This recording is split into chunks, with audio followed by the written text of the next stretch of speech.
মির্জা আব্বাস বিএনপির বর্ষীয়ান একজন নেতা, দলের খুবই প্রয়োজনীয় একজন নেতা, দলের একজন কাণ্ডারি।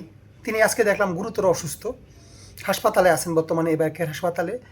আর সেখানে আজকে সন্ধ্যার আগ মুহূর্তে তার একটা অস্ত্রোপচার হয়েছে। তাকে সিঙ্গাপুরে নেওয়ার প্রস্তুতি চলছে। অবশ্য প্রধানমন্ত্রী জনাব তারেক রহমান সিঙ্গাপুরে নেওয়ার কথা বলেছেন।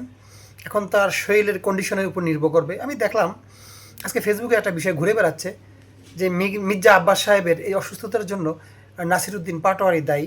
কারণ তার যেই একের পর এক মির্জা আব্বাস সাহেবকে নিয়ে কথার ভোমা, যে একের পর এক কটূক্তি, এগুলো হয়তো তিনি নীরবে সহ্য করে গিয়েছেন, কিন্তু তার ভিতরে অনেক কষ্ট, অনেক বেদনা কাজ করেছে। সেখান থেকে তিনি অসুস্থ হয়ে গেছেন। এটা যারা বিএনপির কর্মী সমর্থক আছেন তারা হয়তো জিনিসটা প্রচার করছেন ফেসবুকে, আমি দেখলাম।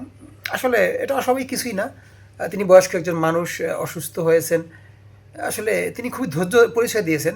বিগত নির্বাচন থেকে আপনারা দেখেছেন যে অনেকভাবে তাকে হেয় প্রতিপন্ন করা হয়েছে, চাঁদাবাজ বলা হয়েছে।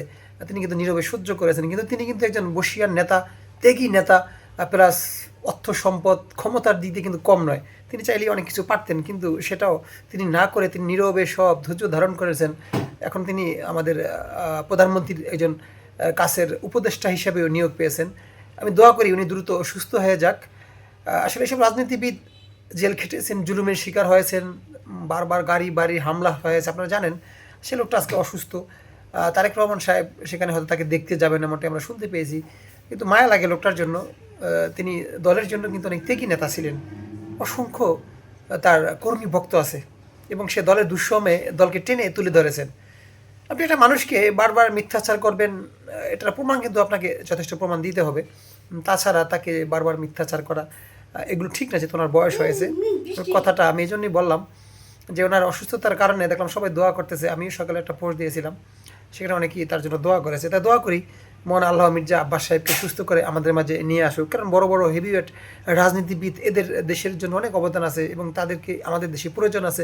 আপনি যাই বলেন না কেন, কারণ দেশ চালাতে গেলে আপনার মেধার দরকার আছে, বুদ্ধির দরকার আছে, যেটা কিন্তু অনেক মানুষের ক্ষেত্রেই সম্ভব নয়। এইসব বুদ্ধিমান মানুষ আমাদের রাজনীতির খুবই প্রয়োজন আছে। তাই দোয়া করি উনি আমাদের মাঝে ফিরে আসুক, এই কামনাই করি। আল্লাহ হাফেজ।